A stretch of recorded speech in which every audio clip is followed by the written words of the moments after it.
তাড়াতাড়ি মৃত্যু খাতার মধ্যে ওর নামটা লিখে দাও। ঠিক আছে, আমি লিখতেছি। তাড়াতাড়ি কাজে যেতে হবে, আয় হায়। আরে স্যার, সরি, আমি কাজ করতে যাচ্ছিলাম কিন্তু এভাবে ব্যথা পেয়ে গেলেন। ঠিক আছে থাকেন, আমি তাহলে কাজে যাই। আরে একে আবার কে ডাকলো? তুমি কি এর নাম লিখেছো নাকি? এইসব কি হচ্ছে? একটু একটু তো সবাই আসতেছে। চিত্রগুপ্ত, তুমি কি শুরু করছো? আরে মহারাজ, এটা তো মৃত্যু খাতাই না। আমরা যে সকালে তাল খাইলাম ওই ছেলের কাছে মনে হয় আমাদের খাতাতে চলে গিয়েছে। ম্যাডাম, আপনি কি বিয়ে করেছেন? না। তাহলে আপনার বাচ্চা কয়টা? হাল আর ফুদাই নে।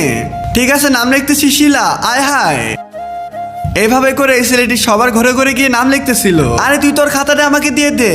বেশি কথা না বলে তাড়াতাড়ি তোমাদের নাম বলো। চিত্রগুপ্ত এবং মহারাজ। নাম লিখিস না।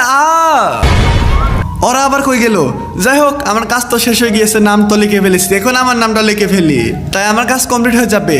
জিহাদ। বাপ রে বাপ, কই চলে আসলাম। হালার পুত, তুই তখন যতগুলো নাম লিখছিস সব মৃত্যু খাতার মধ্যে যত নাম লিখবি তত মানুষ এখানে চলে আসবে। এখন দেখ তোর সাথে কি একটা ঘটনা ঘটে যাই। মারো সালেকে। अरे मारो साले को, पूरे गांव वाले को मिले बुला लिया।